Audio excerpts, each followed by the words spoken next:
Bom, boa tarde. Antes de tudo, eu gostaria de agradecer aqui o convite, a Silvia vai fazer, para assumir essa responsabilidade aqui, de falar um pouquinho para vocês sobre a situação internacional.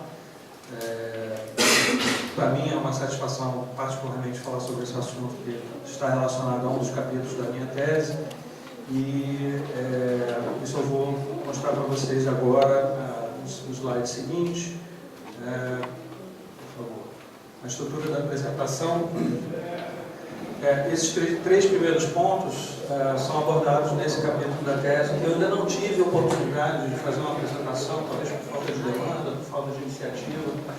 A tese é essa aí, o título dela é Extensão Privada, a Privatização da Extensão, e uma análise da indústria de defensivos agrícolas, foi defendida em 2009, lá no CPDA, e é o capítulo 3, que trata da privatização da extensão privada. Apesar do nome, ele vai um pouco além disso e apresenta a situação de alguns países. Eu não vou reproduzir aqui o que conta esse capítulo a respeito da situação da extensão desse país que eu pesquisei, porque a bibliografia já ficou um pouco para trás e eu acho que tem outros aspectos que são mais importantes para abordar sobre esse processo de privatização da extensão no mundo, que a gente vai falar mais à frente, e vocês vão entender por quê. Por outro lado, eu acho que é importante a gente falar sobre as iniciativas internacionais, os órgãos internacionais que estão atuando já e promovendo discussões sobre a extensão no mundo. Esse seria o item 4. E concluindo, por solicitação do Carlos Carvalho, dois slidezinhos aqui para falar, na minha opinião, quais são os desafios da Terra no Brasil, à luz de tudo aquilo que vem sendo discutido e que eu vou apresentar hoje. E, se sobrar tempo, ainda hoje no dia da tarde, como Salim falou, nós vamos discutir, então, se for possível, o PLS 790 de 2015, que trata do financiamento de assistência à extensão rural no Brasil, o projeto que está tramitando no Senado. Bom, acho que primeiro é importante que eu estou apresentando aqui são as conclusões, extratos que eu tirei da revisão bibliográfica que eu fiz para esse capítulo da tese. E são conclusões que os autores que eu estou trazendo aqui, não cito obviamente todos eles, mas são as conclusões que estão sendo trazidas, são conclusões que são ainda válidas até hoje. Se a gente consultar o que está sendo escrito lá fora no país a respeito das mudanças que estão ocorrendo na área da extensão rural, a gente vai encontrar ainda muitas dessas observações. Então, primeiro é importante dizer que a extensão, como instituição formal, mundialmente conhecida, é muito nova, ela era constituída na maioria dos países nos anos 50 e 60. E, por outro lado, também, na maioria desses países em desenvolvimento, nos anos 50, as universidades rurais eram frágeis ou inexistentes. Esse é o caso, por exemplo, do Brasil, na primeira metade do século XX. Então, as universidades todas começam a se consolidar e aparecer no cenário brasileiro na segunda metade do século. Então, portanto, muitos dos serviços de extensão começaram as suas atividades atreladas aos ministérios da agricultura e com fracas ligações com a pesquisa. Acho que isso é importante a gente entender, porque isso, obviamente, traz reflexos no sucesso, na eficiência desses sistemas de extensão para o mundo. Bom, nos anos 60, um pouco depois, a gente tem algumas mudanças nos padrões de funcionamento desses sistemas de extensão, são caracterizados pelo uso dos princípios da transferência de tecnologia, da comunicação interpessoal e desenvolvimento de comunidades. Então, os sistemas de extensão, conforme foram sendo desenvolvidos ao longo do tempo, passam por alguns desses, vamos chamar assim, modismos, ou desses paradigmas que acabam ditando a forma como o serviço de extensão tem que ser prestado. Já nos anos 70, a gente tem a abordagem do desenvolvimento rural integrado, quer dizer, surgem novos princípios, o surgimento do sistema de TIV, treinamento e visita, a substituição do modelo difusionista pela oferta de pacotes de serviços integrados e com o objetivo também de eliminar as limitações da adoção de tecnologias, que alguns aqui, os mais antigos, beberam bastante dessa época, dos pacotes. Pacotes de serviço seriam o crédito rural, o pacote tecnológico, né, e o serviço da ciência técnica tentando promover aquela chamada modernização da agricultura. Nos anos 80, começam a surgir, não só no Brasil, mas também em todo o mundo, críticas mais severas à extensão em alguns estudos, segundo alguns estudos, por não ter relevância, ter um impacto insuficiente, não ser adequadamente eficaz e eficiente e não levar a cabo os programas que objetivavam promover a equidade. Ou seja, os resultados da extensão, conforme praticado em vários países do mundo, começaram a ser questionados, né, nos anos 80. E isso é agravado pelo fato de que há uma escassez de recursos financeiros para a extensão, em alguns casos não só escassez de recursos, mas também da própria mão de obra habilitada, com deficiência de capacidade organizacional, ou seja, das organizações de extensão no mundo, conduzindo a mudanças importantes, então, nas perspectivas ideológica, econômica e técnica da extensão, nos anos 80. Bom, a consequência para a extensão pública, de um modo geral, não estou falando particularmente do caso do Brasil, estou falando no caso geral, nos países de desenvolvimento, é um afastamento ideológico do modelo linear de transferência de tecnologia, aquele que é da inovação gerada pela ciência, passando pela extensão, chegando ao produtor rural, né, e da abordagem de cima para baixo, em inglês, né, na literatura chamada de top-down, né, que é aquele dos cientistas aos produtores, né, e dirigida pela ciência. Então a gente abandona esse modelo, né, quer dizer, há uma próxima, por favor. A gente abandona esse modelo, né, para um novo paradigma, em que as metodologias de extensão enfatizam o fluxo de informação de baixo para cima do produtor, né, para os prestadores de serviços, chamado bottom-up em inglês, princípios de educação de adultos e princípios de participação das partes interessadas, em inglês chamado stakeholders, né, na literatura, um trabalho crescente com grupos, né, de produtores e caracterizado também pelo fato dos produtores terem mais controle sobre a informação que eles de fato precisam ou querem, né, e sobre a maneira em que essa informação lhes é entregue. É a chamada extensão norteada, né, ou dirigida pela demanda, né, demand tool. Então, esses são princípios que começam a prevalecer no mundo, sobretudo a partir dos anos 90. Nossa. A ênfase nas abordagens participativas, né, as metodologias chamadas de metodologias participativas, a gente já comentou no slide anterior. A preocupação também com a questão de gênero, na produtividade das mulheres e preservação dos ecossistemas, tá? Entre outros pontos que começam a surgir também. Paralelamente, começam a ser adotadas também nos diversos sistemas do mundo as chamadas estratégias de recuperação de custos, ou seja, com os gastos com a extensão, né? E também de privatização. Então, nesse cenário, nesse contexto, mais ONGs, indústrias de insumos agrícolas e agroprocessadoras começam também a assumir atividade de extensão em todo o mundo, onde há um princípio de processo de modernização da agricultura com base no padrão da Revolução Industrial. Esse relatório da FAO, apesar de ser de 1990, né, que eu saiba, não sei se o Webster talvez possa me corrigir, se tem algum outro estudo global sobre como é que a extensão é realizada no mundo, talvez o Geoffroy já tenha isso mais atualizado, mas esse é um dado que eu trago da tese. Assim, em 1990, de 207 organizações internacionais pesquisadas em 115 países, 50% tinham sido estabelecidas nos últimos 20 anos, décadas de 70 e 80. Corroborando aquilo que eu disse, que são sistemas, são instituições muito novas no mundo, né? 90% provida por agências públicas e aproximadamente 600 mil pessoas no mundo. Próximo slide. Aí eu vou passar rapidamente, é só um parâmetro que pode ser utilizado para fins de comparação sobre a evolução do gasto com extensão, gasto per capita, né, no mundo, né? Não sei se tem dados atualizados sobre isso, né? Mudou os valores na proporção deve ser, não? Provavelmente. Espero que não tenha caído. Bom, então é o seguinte, a taxa de investimento na extensão com o percentual de recursos dos ministérios da agricultura é diretamente relacionado à força de trabalho empregada na agricultura em vários países, né?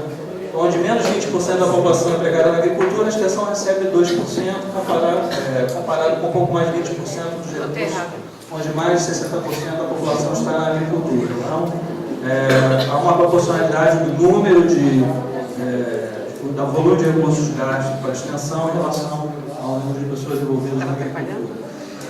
Esse aqui é apenas um gráfico, uma tabela que ilustra um dado de um artigo de 2004, mas usando dados de 1988. Então, obviamente, estão muito defasados, né?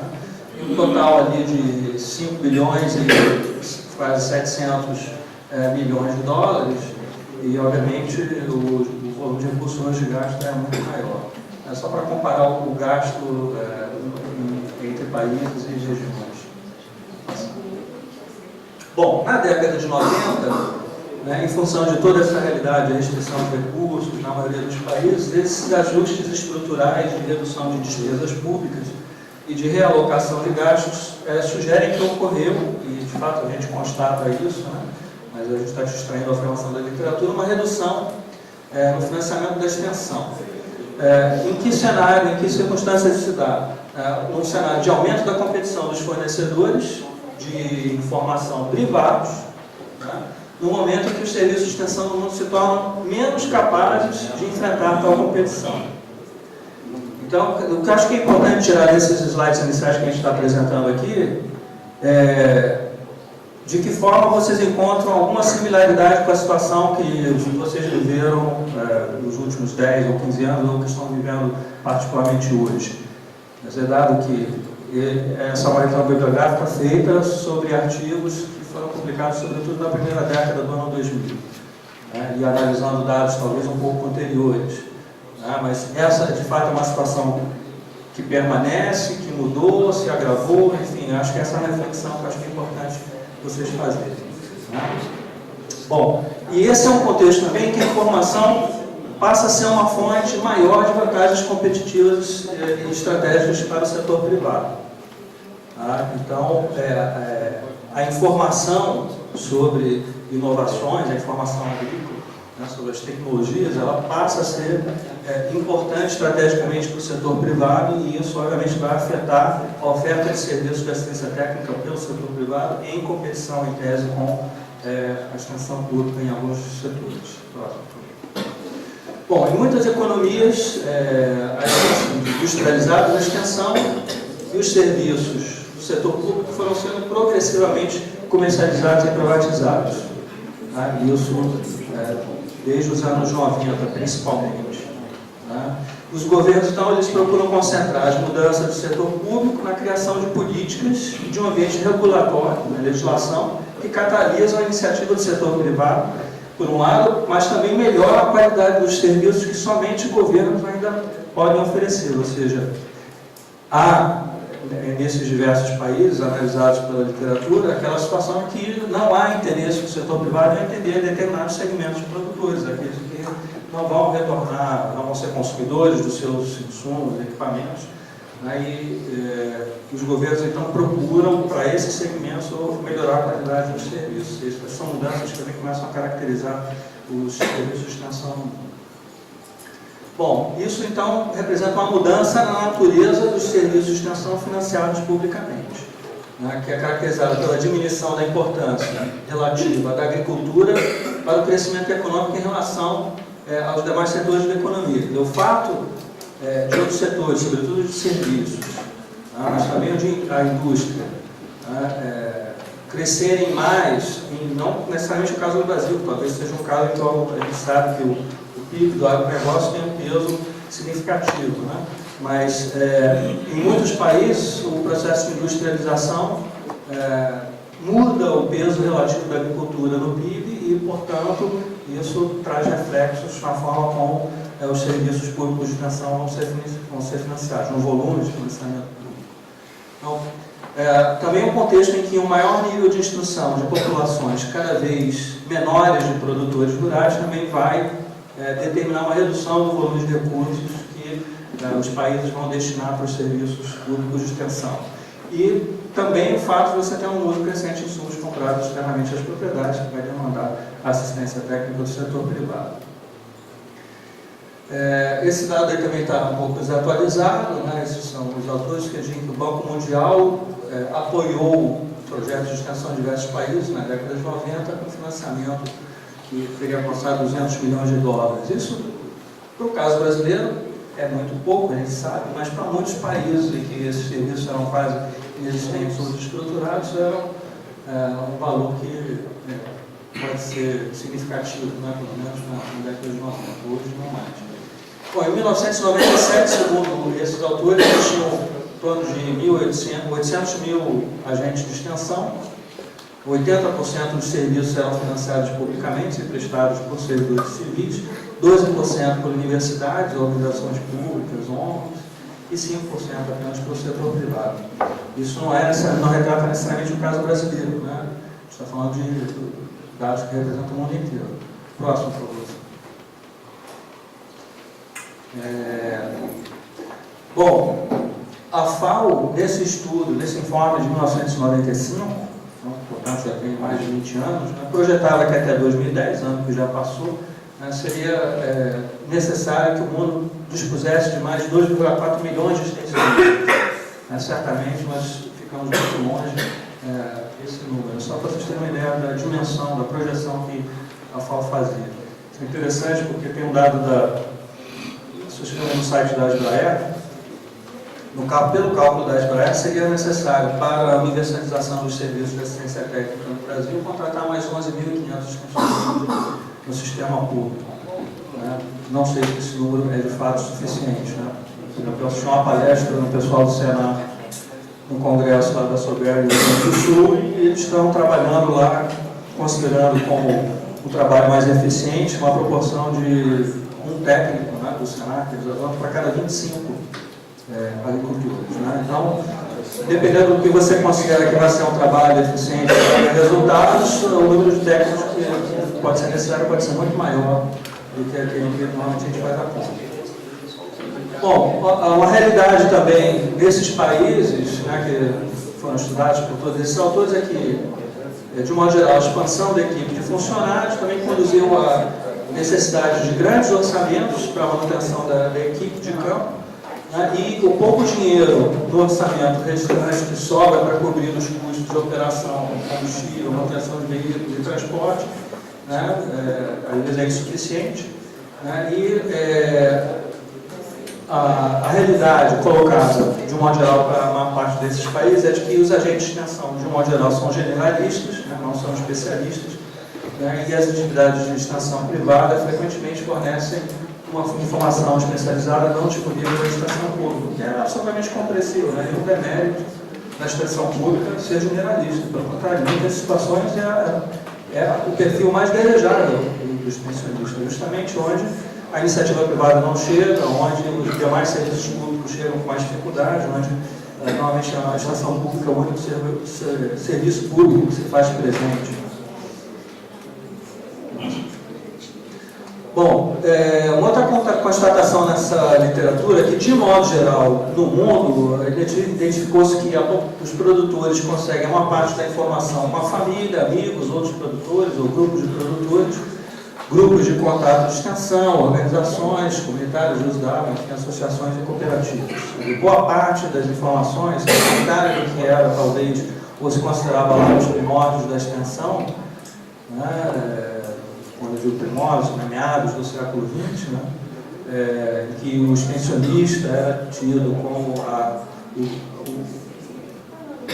a fonte de informação sobre as inovações geradas pela pesquisa, naquele modelo linear, né, a constatação é que, na verdade, há uma diversidade de formas, de fontes de informação através das quais os produtores conseguem, de fato, suas informações. E, obviamente, elas não se esgotam aí, né, nessa observação que está colocada. Sim, hoje porque parte dessa bibliografia foi no início dos anos 2000, a internet ainda estava engatinhando, hoje a internet é uma realidade.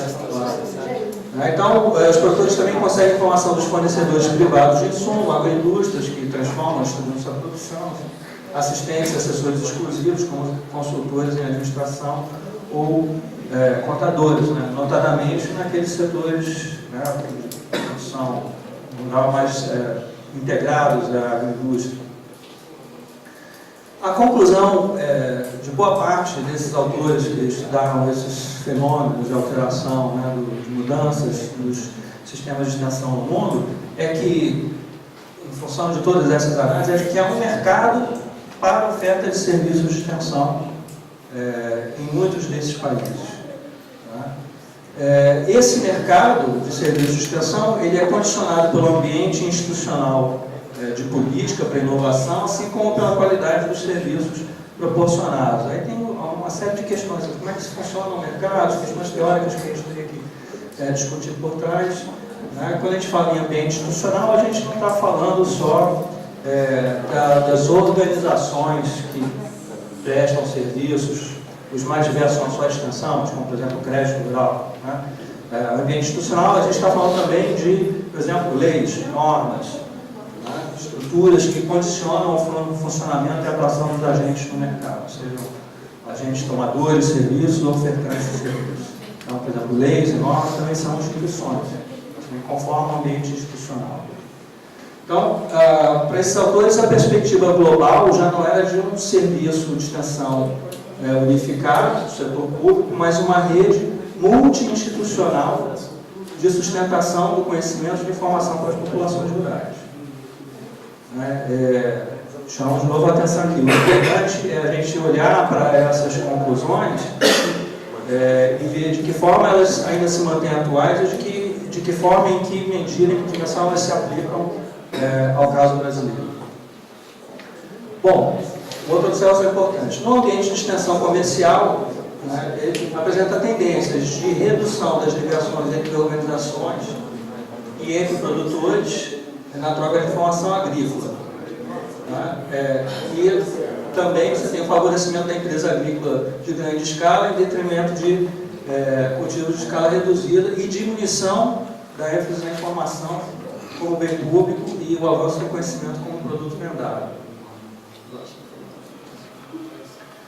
A maioria desses estudos relata que com a transição a extensão continua em transição ainda no mundo inteiro, e de fato continua, apesar dessa literatura ter aí 10 anos ou um pouco mais. Então, os governos e as agências internacionais ainda estão avançando em reformas estruturais, financeiras e administrativas para melhorar a extensão. E quais são os elementos desse processo de transição da extensão no mundo? Que nessa literatura havia e ainda há bastante aprofundamento no debate de cada um desses elementos. São os processos de descentralização dos serviços, o pluralismo, ou seja, a variedade, a multiplicidade dos ofertantes de serviços de extensão, tanto públicos quanto privados, a partilha de custos, ou seja, a partilha na responsabilidade sobre os custos dos serviços prestados. Então, parte pode ficar, por exemplo, com o Estado, parte pode ficar com o produtor, ou se for o setor privado oferecendo serviço, ele também subsidia parte dessa oferta. A recuperação de custos, então, o financiamento do serviço de extensão também é uma outra possibilidade, e a participação das partes interessadas nas iniciativas de desenvolvimento e decisões. Essa literatura também assinala que, embora a privatização seja um processo, além daqueles que a gente citou, que marcam os processos de transição, um processo constatado, ela também não é plenamente viável. Quer dizer, quase a totalidade desses estudiosos das segurança da extensão no mundo defende que a privatização total não é viável, mesmo para a agricultura comercial. Então, eles identificam a adoção de alguns caminhos. A comercialização do serviço, mantido por uma agência pública, o deslocamento da entrega do serviço do setor público para o setor privado, mas com o setor público monitorando o financiamento da entrega, e a recuperação de custos através do pagamento pelo serviço. Já tinha sido mencionado isso.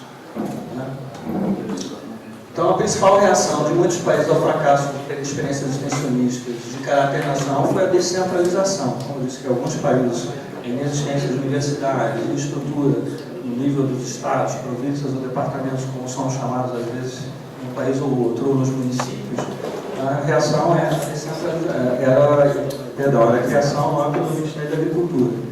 E a reação à falência do serviço nacionalmente ofertado é a descentralização, que é a transferência da autoridade e da responsabilidade central aos governos intermediários e locais. No caso brasileiro, o modelo foi adoção pelos estados, né? Os estados passaram a ser responsáveis pela oferta de serviços localmente. Há quase nenhum envolvimento das prefeituras nesse processo, no modelo brasileiro. Então, frequentemente, as associações comunitárias ou mesmo o setor privado também assumem a descentralização, mas a descentralização não é um modelo em si, né? Em geral, implica a adoção de modelos pluralísticos. Quer dizer, o fato de você descentralizar não quer dizer que você tem que descentralizar a presunção de apenas uma organização, né? Ou em um modelo apenas. Próximo. Bom, a descentralização também não implica necessariamente em privatização das atividades de nação. Então, por exemplo, o modelo brasileiro predominantemente, né, um modelo descentralizado, mas publicamente ofertado. Embora também seja um modelo pluralizado pela atuação de atores privados também, ou financiados pelo Estado, ou pela própria iniciativa privada. Então, as abordagens descentralizadas servem para atender melhor às necessidades de alvos específicos, aqueles em posições mais desfavorecidas, os agricultores familiares mais carentes, né, que podem promover a contratação de serviços de extensão de provedores privados e organizações não governamentais. Próximo.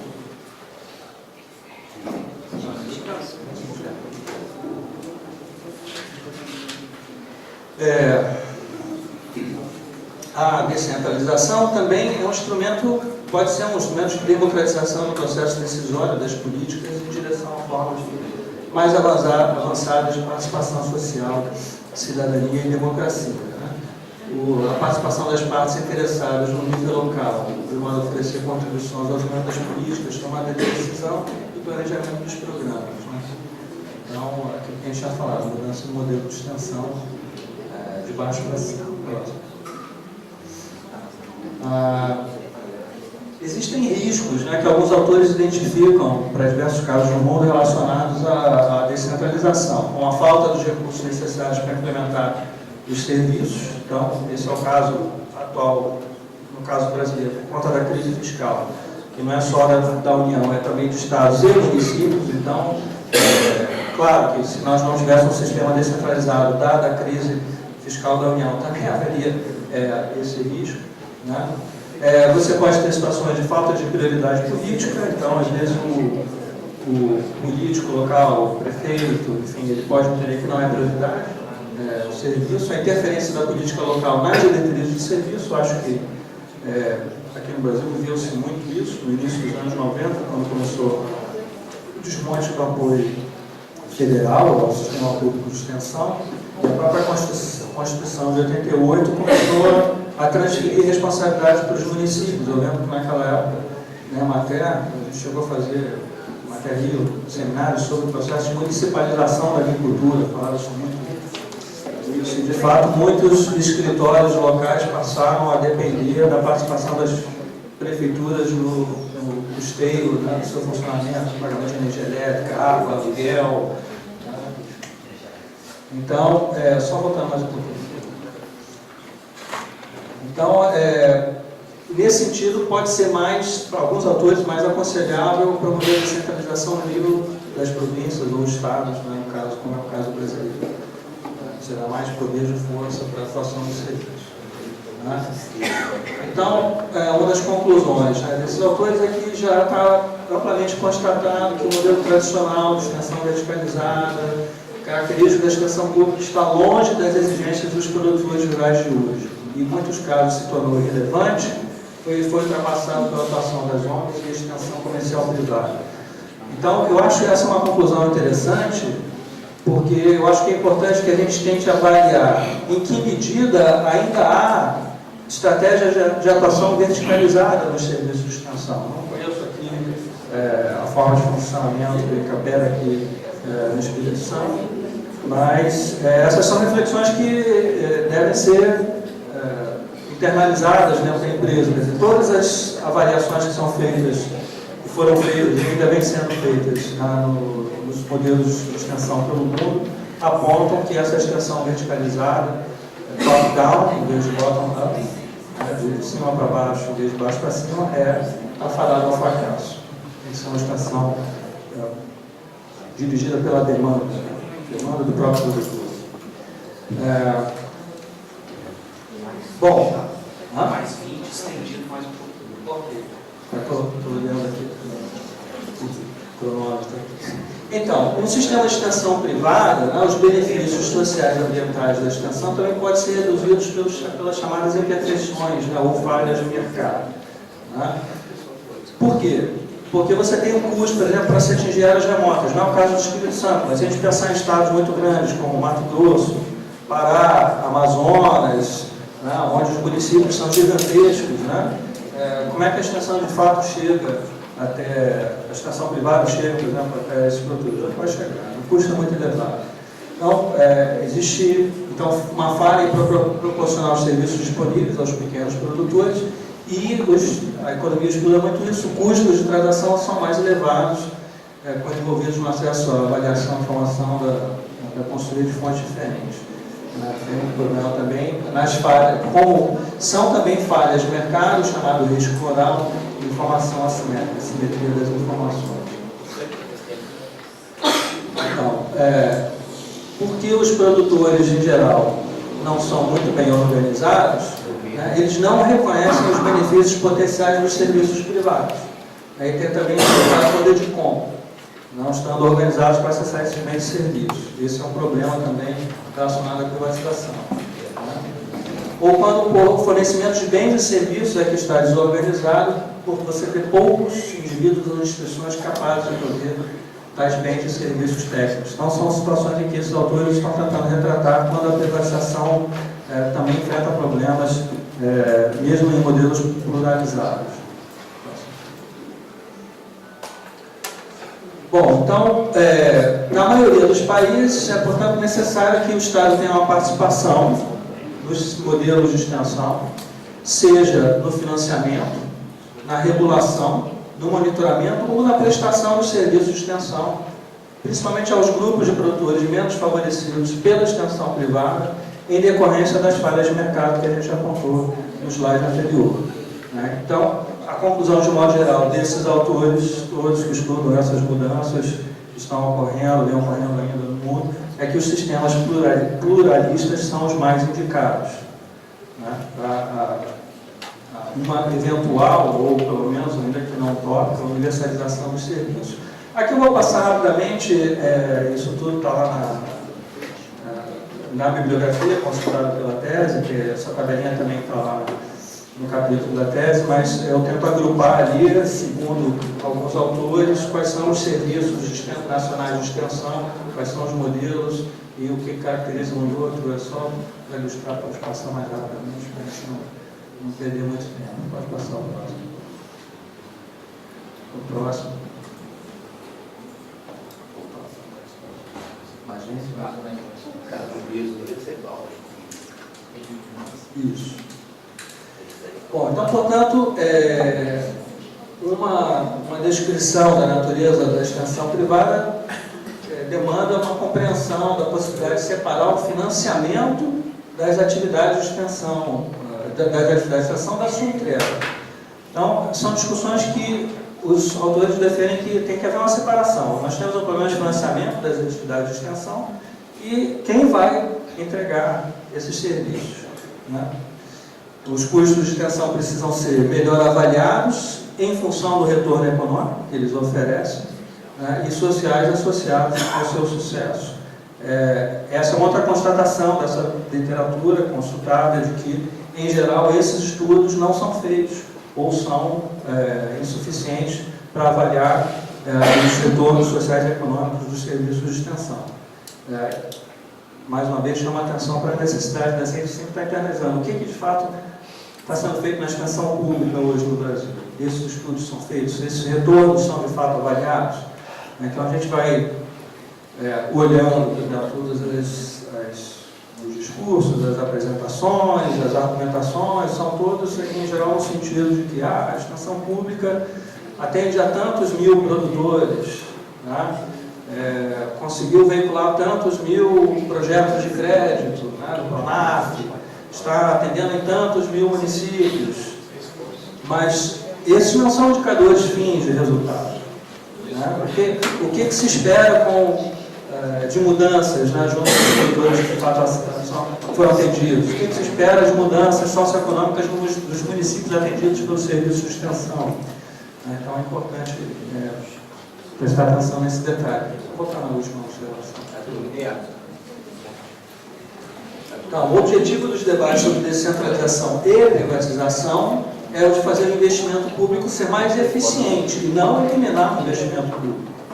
A gente não tem que ter um preconceito, né, no caso brasileiro, não, o sistema era descentralizado, mas quando a gente fala em privatização da extensão, dizendo, né, ela não é totalmente possível, como já foi colocado, há necessidade da atuação do Estado, do poder público, né, em diversas situações, né, mas a privatização, ela pode ser necessária em muitas circunstâncias, e o objetivo de um modelo pluralizado não é eliminar pela privatização a oferta de serviço público, sim torná-lo mais eficiente,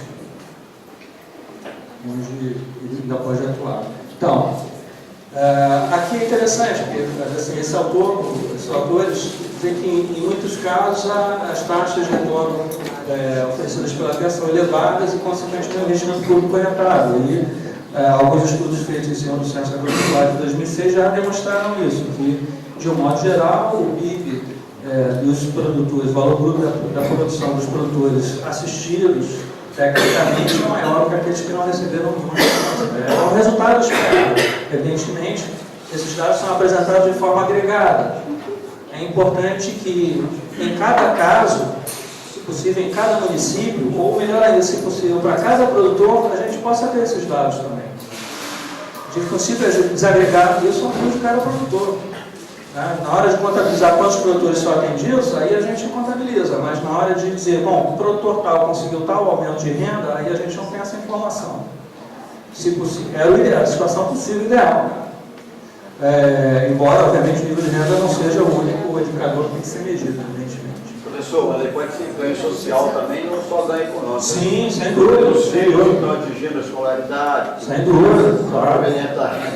Organização, por exemplo, se eu tenho comunidades que não estão organizadas, em associações ou cooperativas, aí eles passam a ter ganhos de escala, né? A aquisição de seus equipamentos, a reivindicação dos seus interesses. Então, por exemplo, não sei se a gente pode falar num índice, num indicador de organização, mas porque elas também podem ser artificialmente criadas, né? A gente tem esse histórico. Então, a melhoria da qualidade de vida da casa dele, mais, sim, né? Claro. Não, é assim, a renda é um indicador dentre diversos outros que podem ser levantados. Né?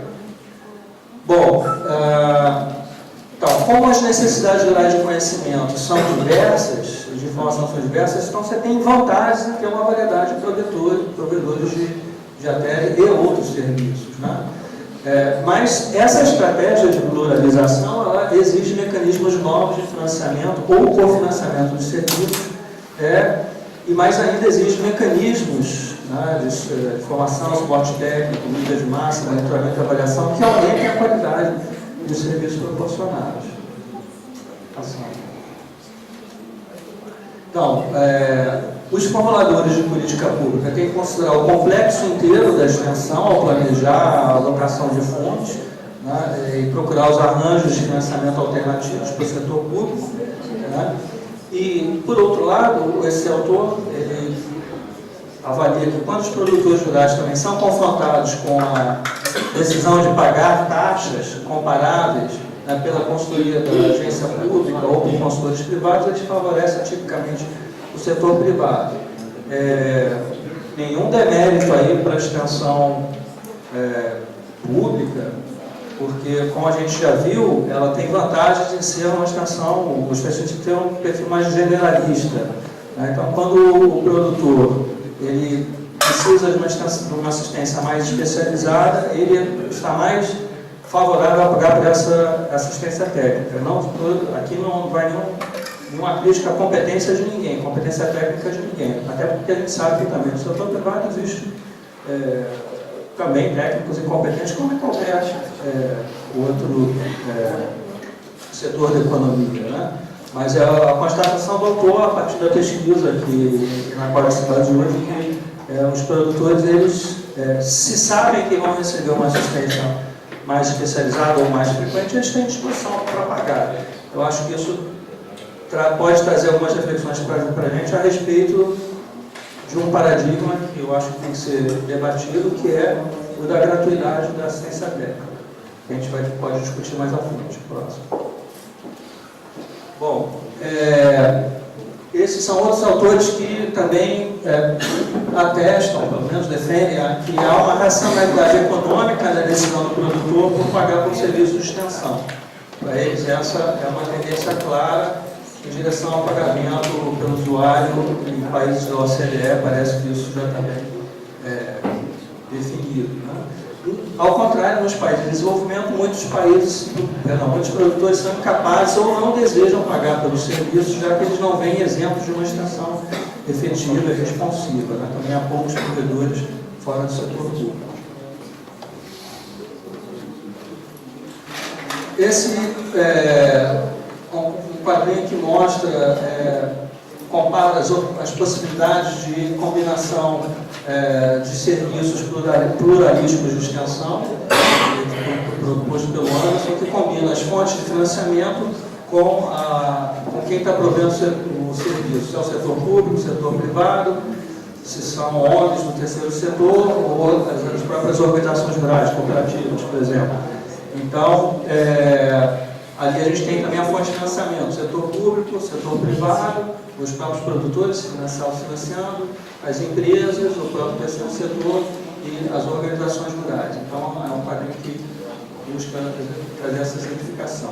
Na tese, no capítulo da tese, depois se alguém tiver a paciência de lá procurar, aí eu faço uma apresentação rápida com base na bibliografia que eu acessei na época e apresento algumas diferenças sobre o status de organização e funcionamento do serviço de extensão nesses países que estão aí listados. Próximo. Bom,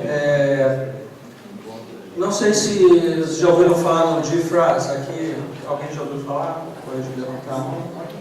Ah lá. Salvou a cara. Opa! Beleza. Não estou só. Bom, esse é o Fórum Global para Serviços de Assessoria Rural.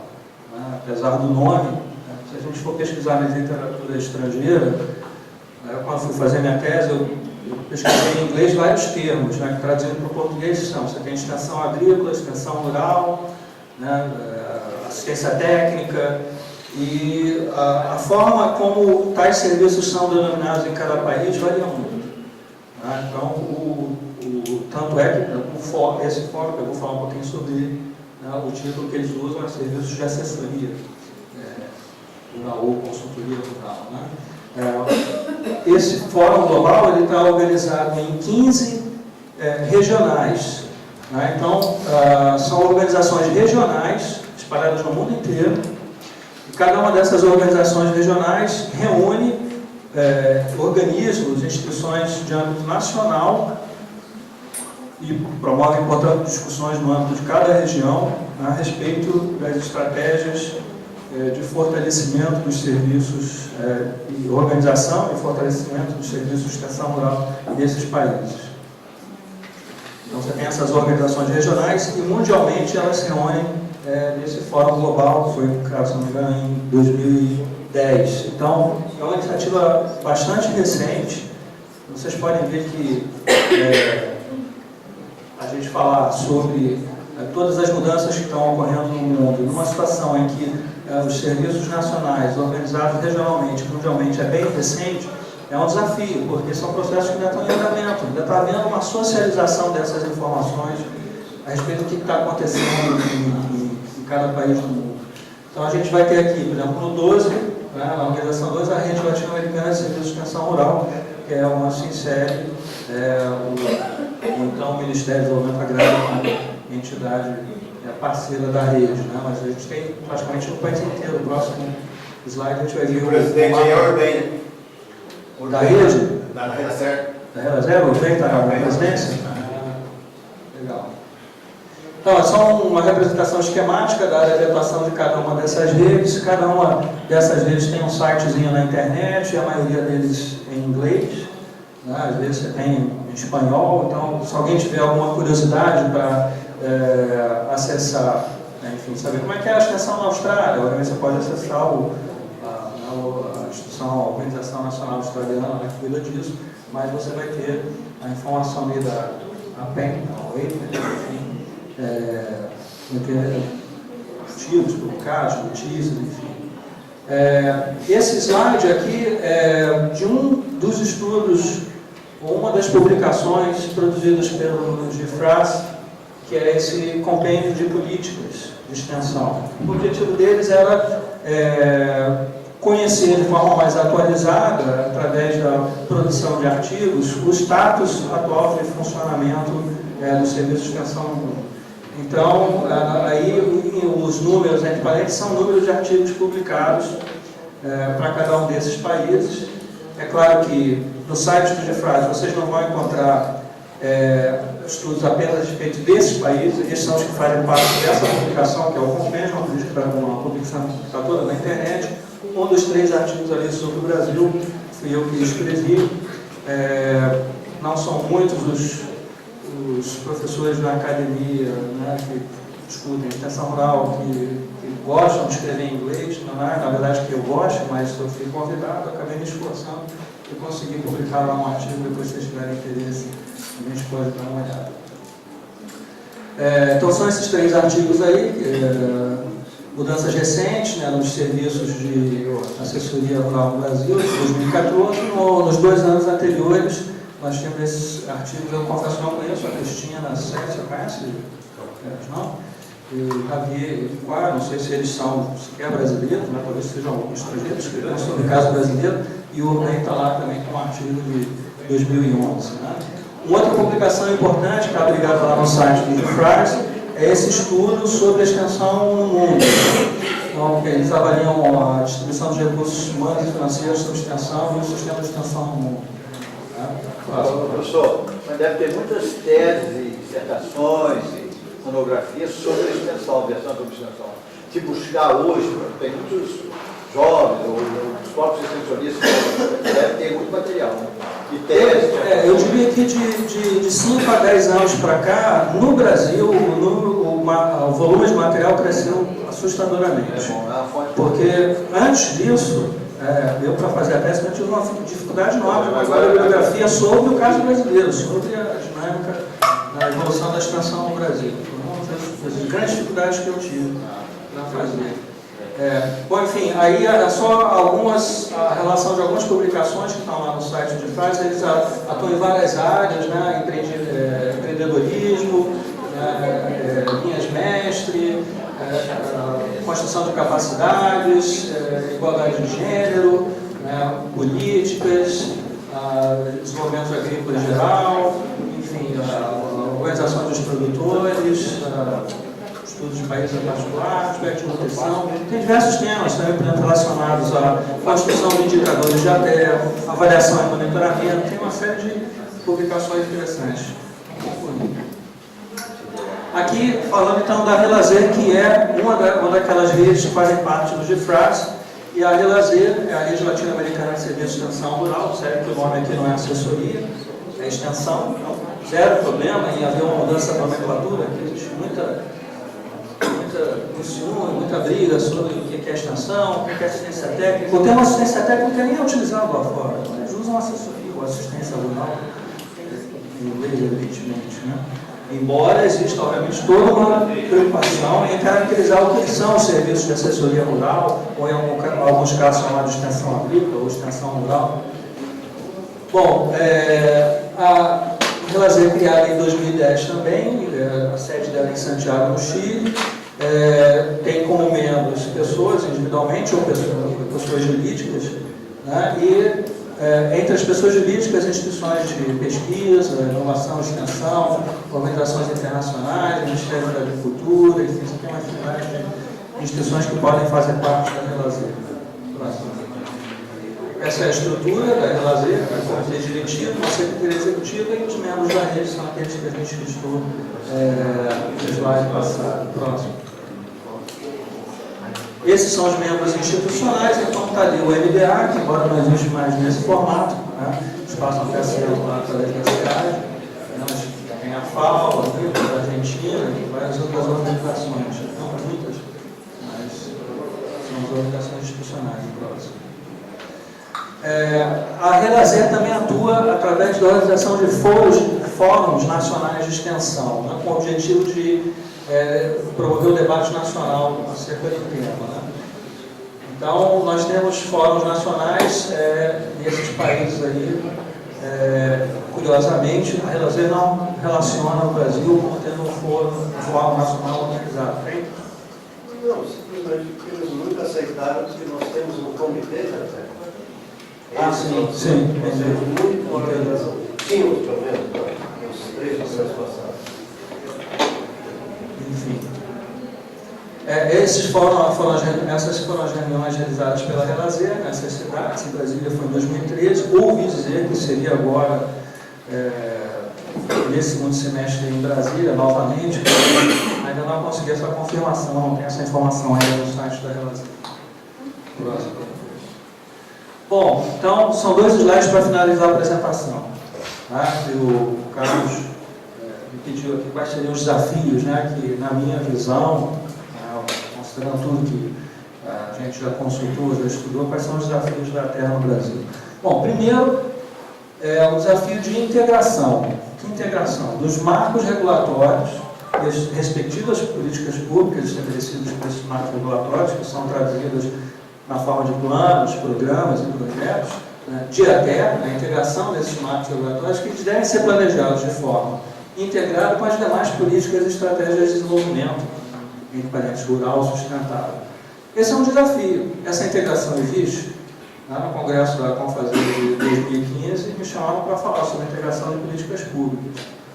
E de forma recorrente, que eu às vezes tenho que fazer lá para os senadores alguns estudos, né, sobre o andamento de algumas políticas, né, e o que eles mais percebem é a total desconexão, né, tanto dos marcos regulatórios uns com os outros. Né, você pega, por exemplo, o PAA, o PENAI, o decreto que trata do PRONAF, e aí você vai olhar como é que eles se coordenam com a Lei 11.326 da Agricultura Familiar, como é que ela se conecta. Enfim, às vezes você tem uma remissão ou outra, mas a concepção do marco regulatório e a sua implementação na forma de uma política pública, através de um plano ou programa, isso de forma integrada, e não mais só a sua concepção, também a sua coordenação. Então, a implantação dessas políticas de desenvolvimento deve se dar de forma coordenada entre os atores públicos e privados.